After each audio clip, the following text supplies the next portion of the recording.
Hello and welcome to Beyond the Noise, the podcast series from PRWeek UK. I'm PRWeek's Deputy Editor, Siobhan Holt, and today I'm joined by our guest, Graham Goodkind, the former Managing Director of Lynne Franks PR, who is now the founder and chairman of Frank PR, which is celebrating its 25th anniversary this year. I'm also joined by experienced comms professional Emily Morgan, who is Managing Director of Operations and Innovation at Red Consultancy, who has been with the business for over 25 years. In this episode, we're going to discuss agency longevity and the key factors. So thanks for joining me today. I have lots of questions, so I'm just going to jump straight in if that's all right. Agency longevity often depends on different income streams. So would your advice, what would it be on managing the risks of becoming, say, over-reliant on a couple of big clients? Yeah, 25 years, we're the old timers here, really, aren't we? Yeah, but we don't look it, so that's okay. No, not at all. I think for us, it's only happened a few times in our history. In 25 years, I can literally count on the fingers of one hand the amount of times that I've been a bit concerned that we're getting over-reliant on a big client. And for me, that would be when a client is normally 20% or more of our revenue. Okay. That's when the warning bells or warning lights should start to flash a little bit. Hasn't happened many times. I can count on the fingers of one hand. What I tended to do, and I learned after the first time when I got very worried about it, and then that client did go, and then you're playing catch up really, is whenever we do have that situation, I tend to get our finance person to produce what I call like a double bottom line or a double P&L. And I do one P&L where I'm looking at the whole business, and then another P&L where I'm looking at it without that client. So I'll take out the revenue and some of the costs associated with that client. And that frames a different way of kind of looking at stuff, because what tends to happen is the rest of your management team look at that and go, bloody hell, we're in trouble if we're too reliant on this client.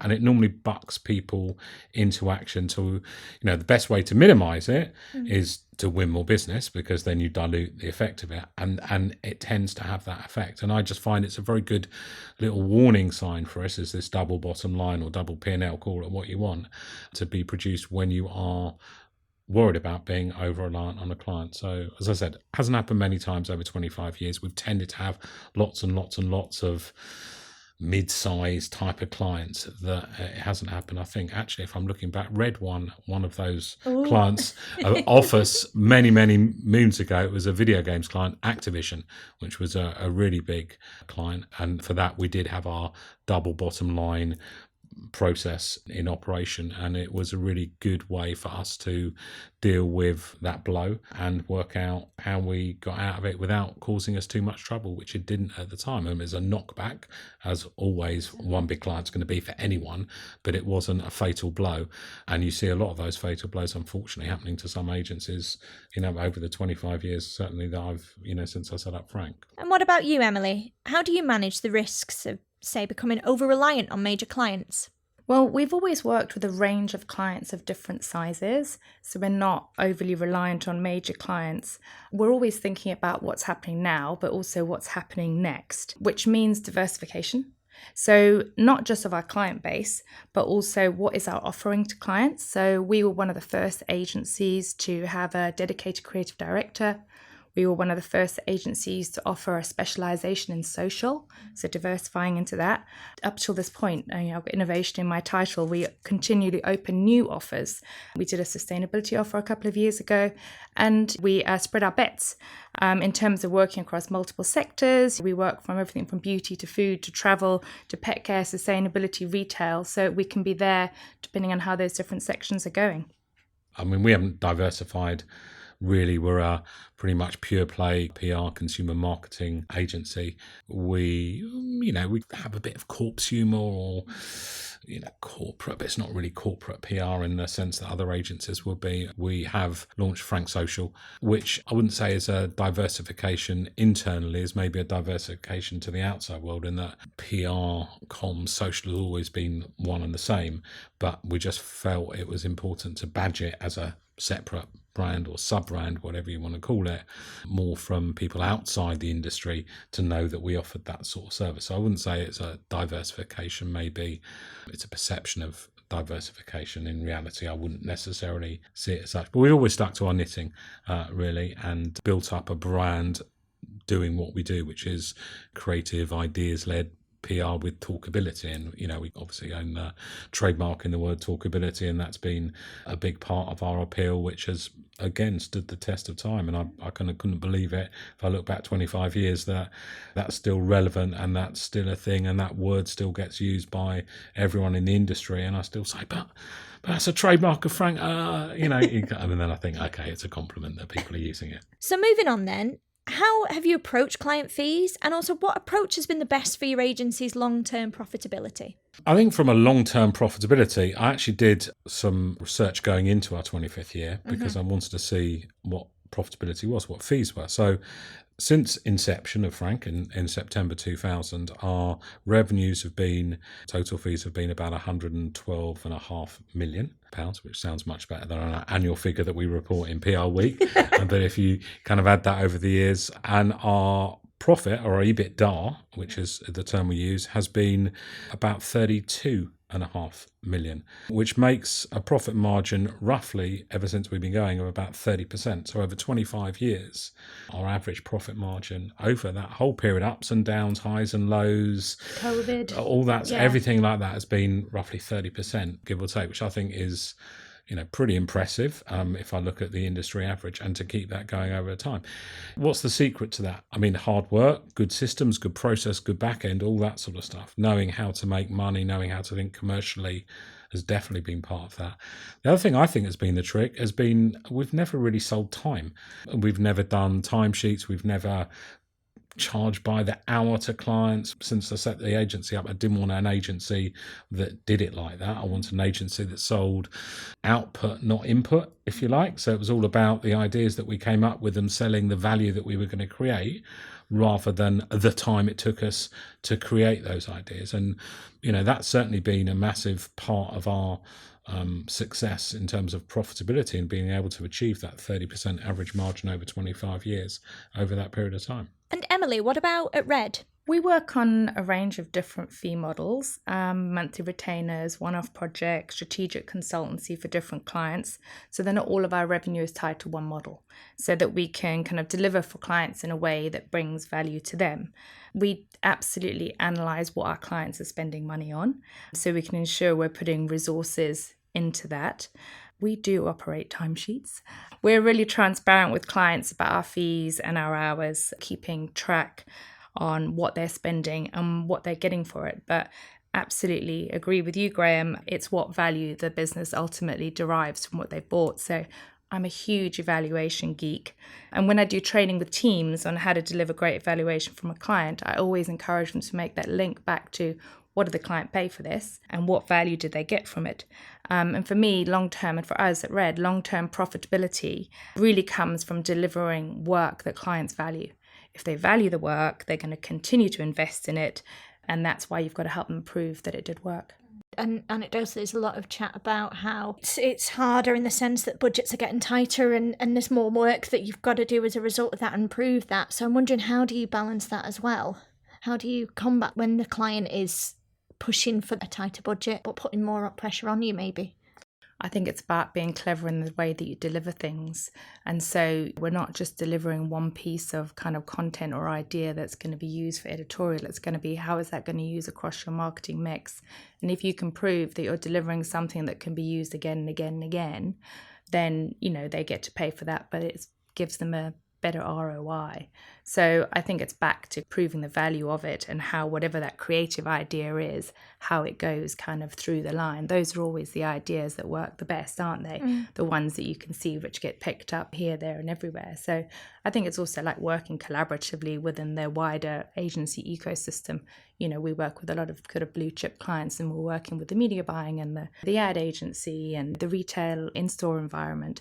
And it's showing how the value of what we're delivering or what we're bringing can work in all of those environments. I definitely think clients want to spend less and get more, or at least get the same as they've always got. And the pressure is on. And, the thing about being successful in this sort of environment is, in our market, is thinking creatively. I mean, you've got to then challenge yourself to up your game in terms of your creative thinking as an agency to do that. Look, at the end of the day, we can only really deal with what clients are going to spend. I mean, it's sure you can edge up what clients are trying to spend and sell them more ideas once you've got your feet under the carpet, so to speak, with them. But at the end of the day, 99% of clients come to you with a budget. They say, here's the budget, here's our expectations, here's what we want to do. You're then competing against, I don't know, 3, 4, 5 other agencies in terms of that. And you've got to think even more cleverly and even more creatively sometimes to do it. And that's what, that's what the pressure of smaller budgets or tighter budgets has forced on all of us. It's very competitive. It's very hard. I think the business is probably a little bit harder than it has been every year. It gets a little bit harder to do that because the pressure is on. And, I'm looking at that 30% margin over 25 years. And I would say the trend is probably going to be harder to achieve that sort of margin for the next 25 years if we're headed in the direction that we are at the moment. What do you think are the reasons behind that? Why is it getting harder in your view? I think clients have definitely got savvier in terms of how they buy PR services. I think the days of that swollen retainer where you're always on clients' behest and beck and call to do everything, clients aren't buying that sort of stuff anymore. Far fewer clients are buying that. And I don't think they need to, because I think, we always used to say, we'll work on a project. We don't really want to work on a project basis. If you work on a retainer, then you'll have the same team continuously. And if you work on a project, what happens if you come back in 3 months' time? The team might be on another project. Wasn't necessarily that hard. And if a client would come back after 3 months, I guarantee you could get the same team together that they liked last time. And I think clients have learnt that. So I think clients have got cleverer at buying PR services and can see that they don't need to have it as an always-on service. The days of the press office, if you like, are long gone. Again, if I'm looking back over 25 years, that sort of service isn't really required by most clients these days. They're normally focused around moments, and agencies jump when they're asked at those moments. So revenue streams are miles more unpredictable to look at than they have been any time over 25 years. I remember 25 years ago when I started up an agency, or towards the start of the early days of Frank, you can look reasonably at predicting the next year, maybe, if you were doing a forecast. Then it became the next 6 months because the next year looked a bit foggier. Now, honestly, I look at next month and I don't even know sometimes what that's looking like.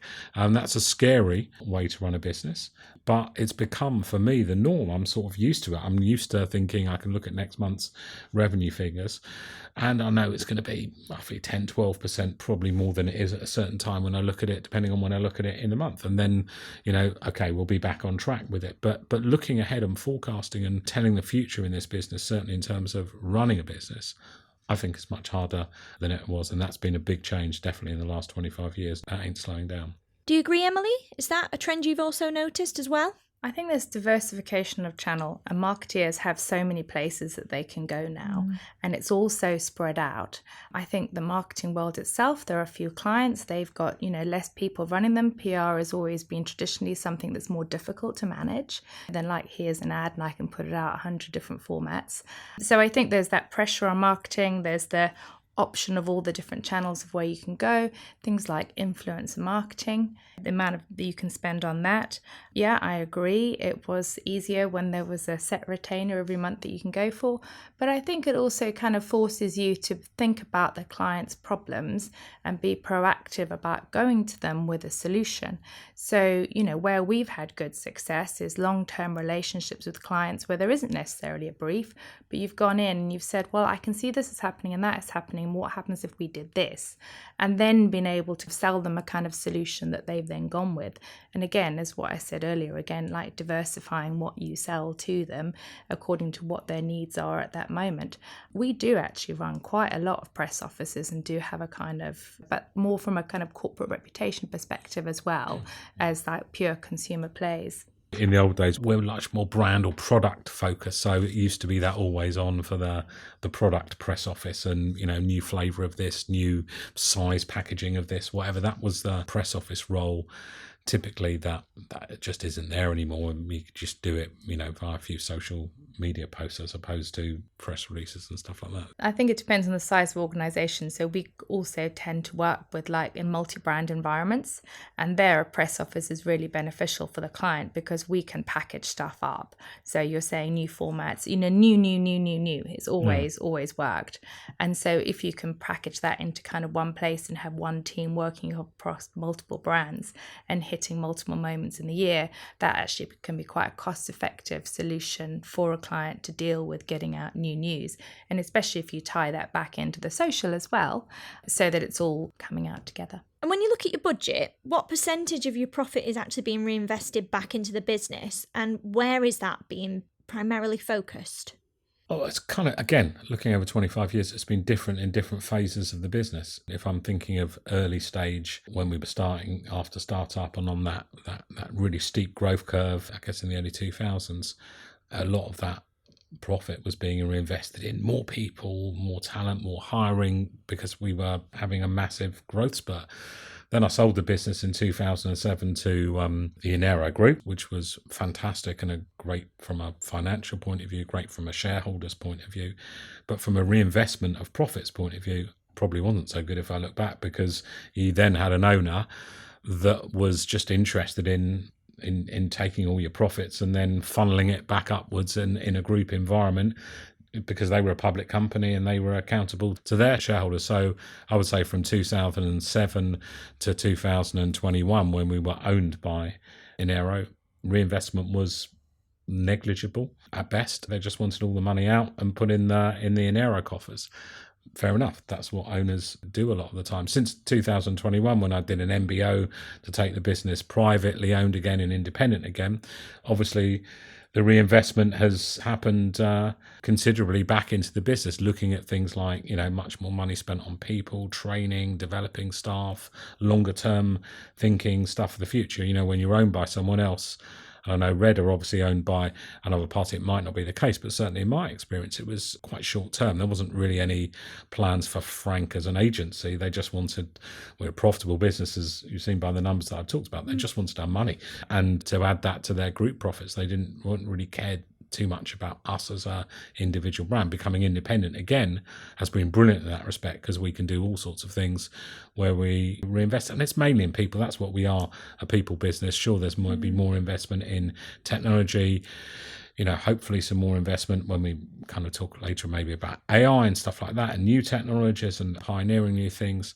more investment in training and all good things like that. So the business has done a lot more of that over the years. And last year, we became an EOT, so the business was sold again to an employee ownership trust. And now, I guess, the staff have much more say in where that money gets reinvested. We have an employee council that sits once a quarter that feeds back into the board about where they want to see the profits reinvested. I mean, it's their money at the end of the day, so that's where the value is created, is for employees. And sometimes they want to see it being built up in the business.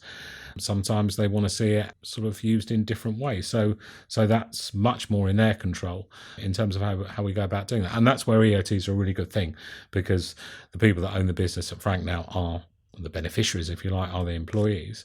So it's up to them really in which directions they think the reinvestment of that profit is most important. And at Red, Emily, what percentage of your profit is being reinvested? Well, the percentage of the profit invested in the business sort of changes kind of year on year, but I agree with Graham that the biggest investment is definitely talent and keeping our people top of their game, through training, skills development. Part of that is also investment in D&I initiatives and partnerships. Also, we look at what we invest in our people in terms of keeping them kind of new and fresh and inspired. We recently put on the Festival of Tomorrow, which had external speakers come in, and we talked about issues impacting the world we live in. We did GLPs, AI, regenerative farming, things like that, which was obviously sort of really interesting to the people who work with us, but also we invited clients in as well, new business prospects. We also invest in technology and tools to increase productivity and deliver greater value to clients. I work with our senior team each year to analyse our supplier relationships and ensure they're best for our business. We don't auto-renew anything. We take a look at everything that we're investing in, and we want to know how it's being used and if it's increasing our performance. Interesting. And you both mentioned AI there, so I just wondered how are you looking at the investment in that, and what are your thoughts on it? It's a question that everyone's talking about in our industry at the moment, and there's all different levels of how it works. I reckon we're probably, at Frank, experimental AI practitioners at the moment, in that we love playing with lots of different technologies and seeing how we can adapt them to use our need. hopefully we'll be launching a product which we can tell PRWeek all about in the very near future. I will come to you for that, That is another angle, if you like, on PR, AI, GEO, that big discussion point that we're sort of latching onto. And I think it's got a good shelf life in our industry of the next year or so, when it's going to be increasingly very, very important from a client point of view. So we have got a product that we'll be launching shortly, which we'll tell you all about, which is hopefully bang on the money for that, and clients will like, and the industry will be interested in hearing about. So those sorts of investments help, other than just a general day-to-day use of AI to make us a bit more efficient in certain aspects, which we invest in from a back-end admin point of view, through to just account execs really sort of doing their job more efficiently, and valuation and reporting and all those sorts of things. So there's the money saving bit, which we use AI for a lot. And I think the big opportunity, which will come in the new product we're launching, is just expanding thinking a little bit more, and a new approach to how we do our PR, how we provide our services better to clients. And are you investing in AI at Red Consultancy as well, Emily? Yeah, Red's totally on board with AI and, the advantages that it can and does bring. But we're very also aware of the risks, and aware that AI is currently kind of in its infancy. We also recognise that our clients are on different stages of their journey with AI. It can be a great tool, but it's only as good as the person that's using it. We believe in kind of human oversight, training, transparency being key to its success. It also has the capacity to bring us more communications issues via misinformation and inaccuracy at the moment. So we're sort of really cognizant of it from a kind of corporate reputation point of view as well. Thinking about just traditional kind of media relations. Media themselves, you work in media, are probably ahead of the PR industry in terms of its uptake, sometimes to benefits and sometimes not so much. Have you noticed that trend, that the media seems to be slightly ahead? Yeah, definitely. And I think that's where, as PR people, we've got to really be cognizant. I mean, you've got media agency, media's building tools to basically identify if a press release has been written by AI. So we need to understand that. But media relationships are always going to remain vital. You can work with an AI tool to deliver the best set of kind of agency pitches and using the right prompts. But unless that journalist perhaps knows who you are or you've met them, they're not going to pick up your WhatsApp or open your email if they don't hear from you. So it's a great tool to use. But as I said, like human oversight, transparency, media relations, they're always going to be key. Have you noticed that as well as a trend? I think so, yeah. I mean, I'm not sure how much media mind PR people using AI. I mean, there's all different ways of using it. I mean, I think a lot of people are using it to help write press releases or help draft various forms of communication between PR people and media. I'm not sure the media mind that, because I think it probably improves sometimes the message and the language and communication. So I don't think there's anything sinister about it. I think it makes a lot of PR people, including me, sometimes sound miles more intelligent than I am, which is great. And I did think about putting all your questions that we were going to talk about today in and just reading that and not even turning up, but I thought that would be cheating, and you might spot it. Yeah, that's true. Yeah. Being a journalist, obviously, as we're talking about. Moving back to longevity then, beyond revenue, what are sort of the important aspects that you need to keep your business going, and how are you tracking them? I think the key elements for that, I think from our point of view, are there's three of them really, if I was to narrow it down. I think firstly for us, for our longevity is built around our culture. And I think the Frank brand is very strong and has very strong connotations of a culture that is pretty true and pretty accurate, and it's never really changed. It values creativity. A good idea can come from anywhere. You talked about having a creative director. We don't have creative directors. We've got a creative culture, not a creative department, and that's been a big part of our growth. Having fun, being a bit silly, being a bit naughty sometimes, all that sort of stuff is really part and parcel, and I think that's been important. The other longevity has come from this word talkability, which I touched on earlier, which is our modus operandi, our approach, our ethos to how we do PR. and that mindset of, how do we come up with ideas that are going to get everyone talking? And these days it means a bit more than just talking. It means sharing on other platforms and other forms of media. But how can we come up with those ideas that have got that virality, that contagiousness, that you just want to tell other people about it?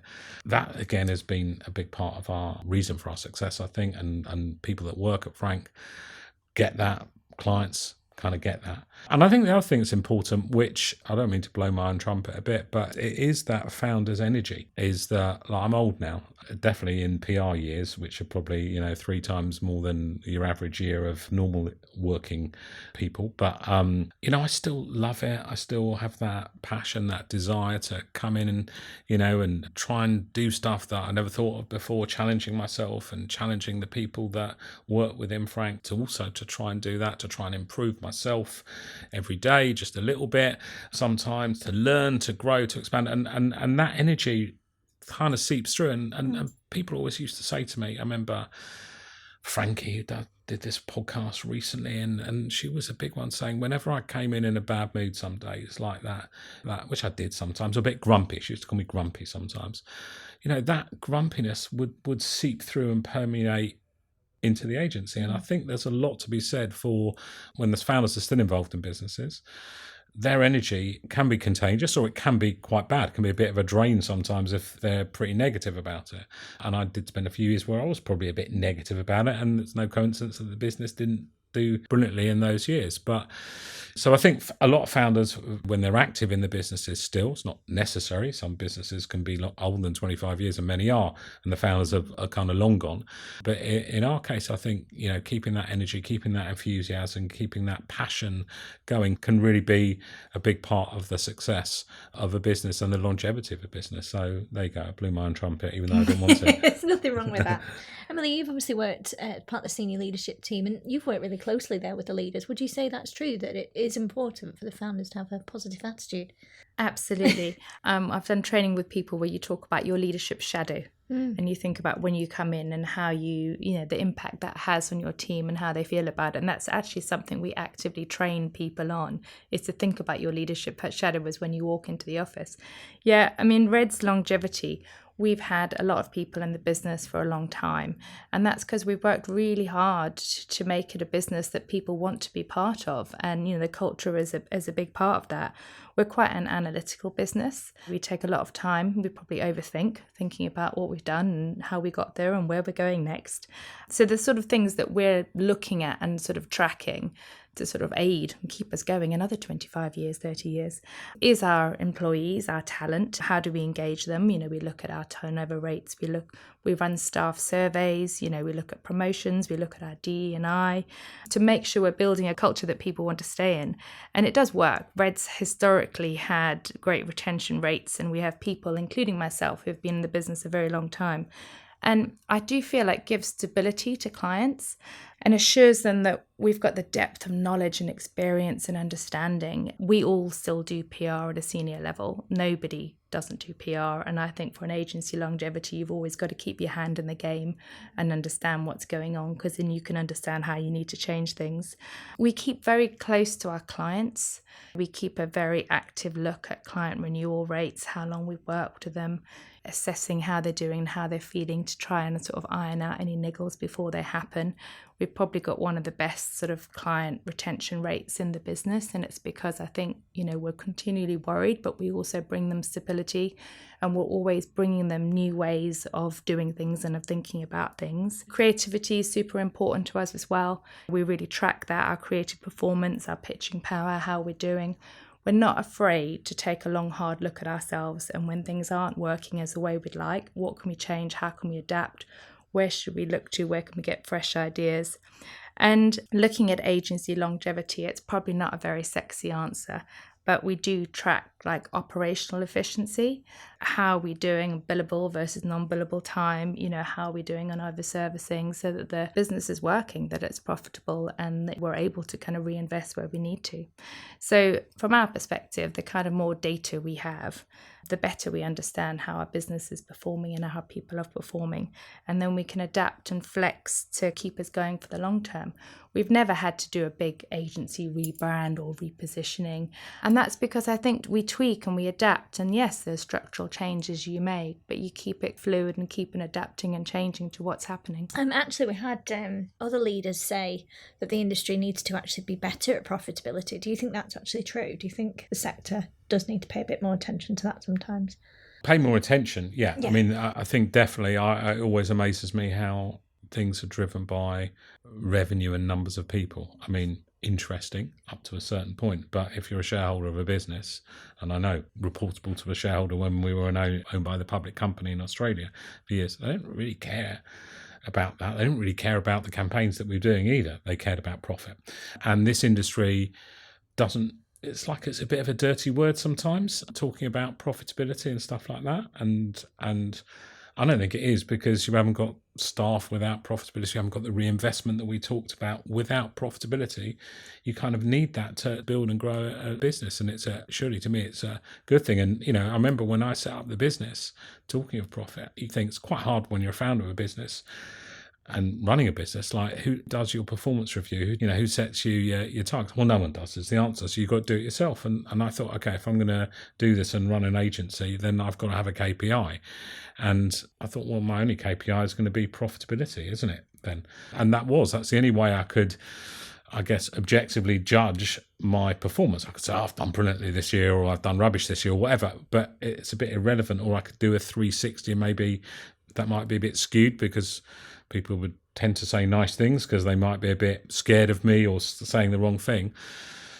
So I just thought the best way to do it was to look at profit. And it was never a dirty word for me. But in this industry, we never really talk about it. We never focus on it so much.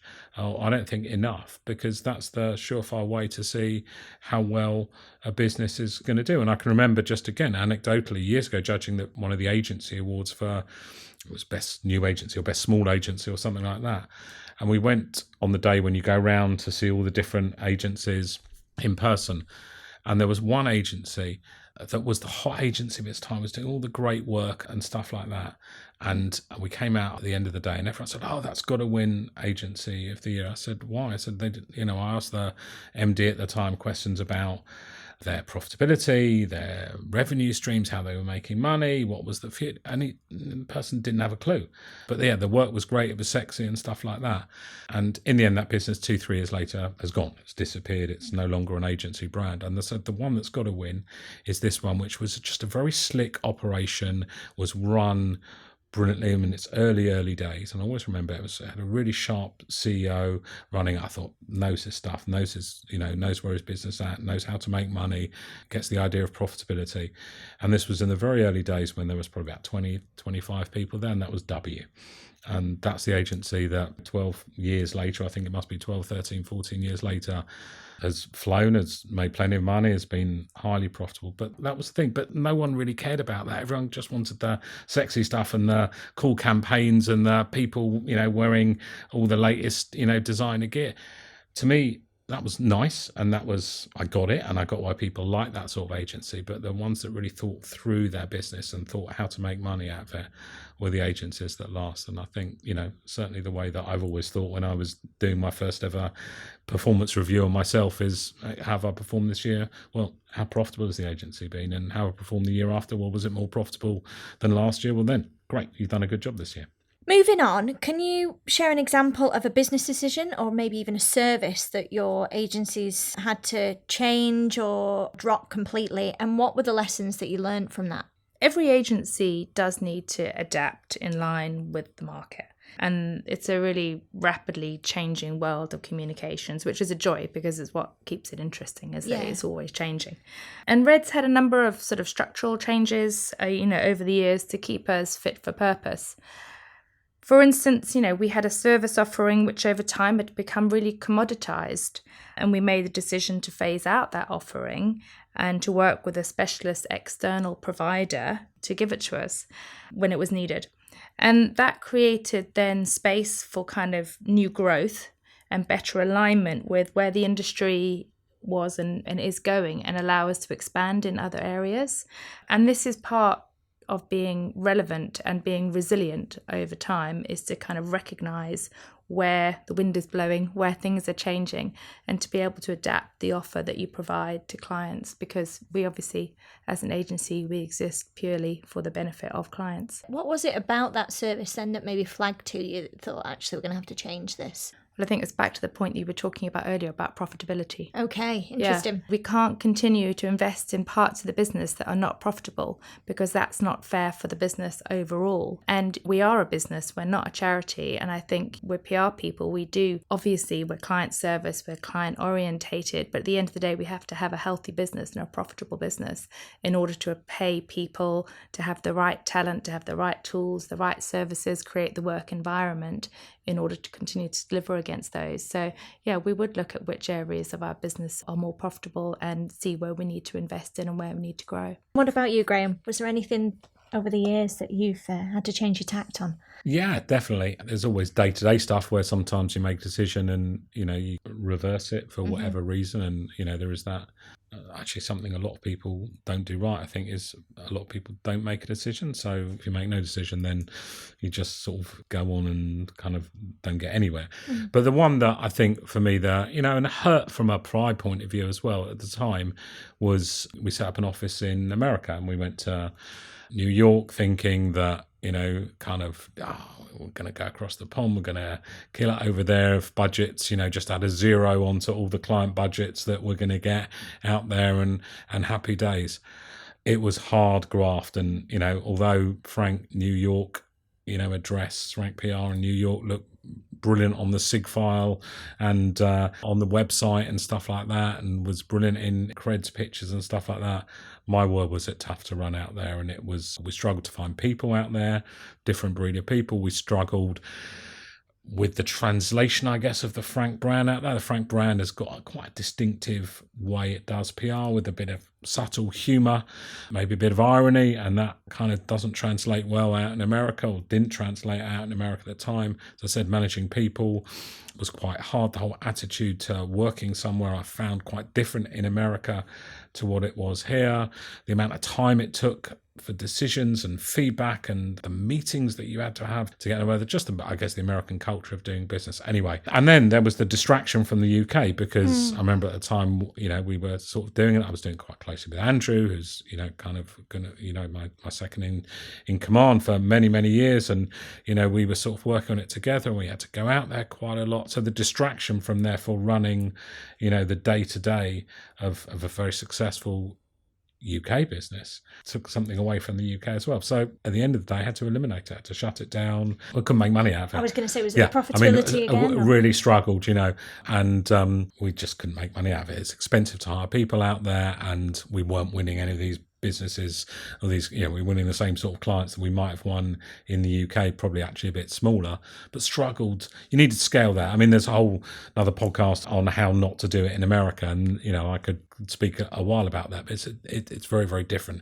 and it sounds great. Again, I see agencies doing it still today, talking about their, New York office, and it sounds great and cool. We've landed in the Big Apple and all that sort of stuff, and I know that it's going to be bloody hard work to make it work. And I think someone once said to me, the streets of Madison Avenue, which was Soho, I guess, the New York, ad district, streets of Madison Avenue littered with the carcasses of British marketing service agencies. I thought, no, we're not going to be like that. We were like that. And that was a tough decision to eliminate it and shut it down, because it was not making money. It was a massive drain on our time and resources that we could devote in the UK, which was a much bigger fish to fry.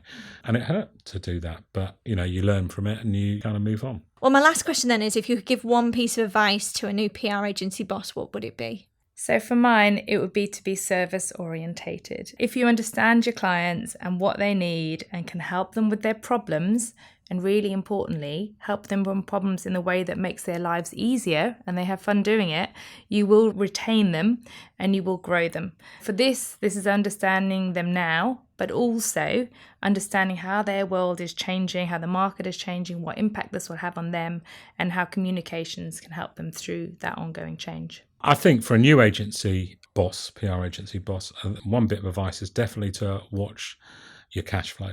And we've seen a couple of agencies that have been, on the face of it, quite successful, unfortunately not be in business anymore because they probably haven't watched the cash flow. And sometimes when you're in that high growth phase, setting up and going really well, actually the cash is not keeping up with you, and you're billing lots of clients all over the place, and you're just all about the next bit of work and not actually watching how much is in your bank account, and that can be a bit of trouble. Frank had that experience right near the early days. We were really going well, and then one big client who we were billing lots and lots of money to, so on the face of it was great from a revenue point of view, but they weren't paying us. And then one day they phoned up and said, sorry, we can't really pay you, and literally had to take out another mortgage on my house to get through that little hiccup, which luckily resolved itself. So that's to a new agency boss. To an older agency boss, or actually any agency boss, I would say look after your health.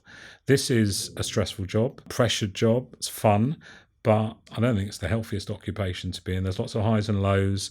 There's lots of aggravations. There's lots of, good bits as well, don't get me wrong. But it's a proper job where, you're thinking about it or can think about it the whole time.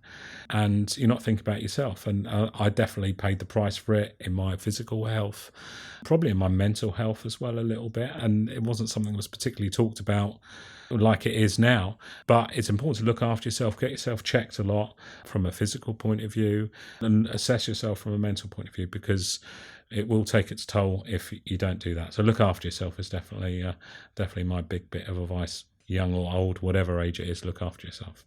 Wise words. It's PR, not ER. Exactly. Well, that's all we have time for this week. Thanks so much to Graham and Emily for coming on PRWeek's podcast, and thanks for listening. Bye for now.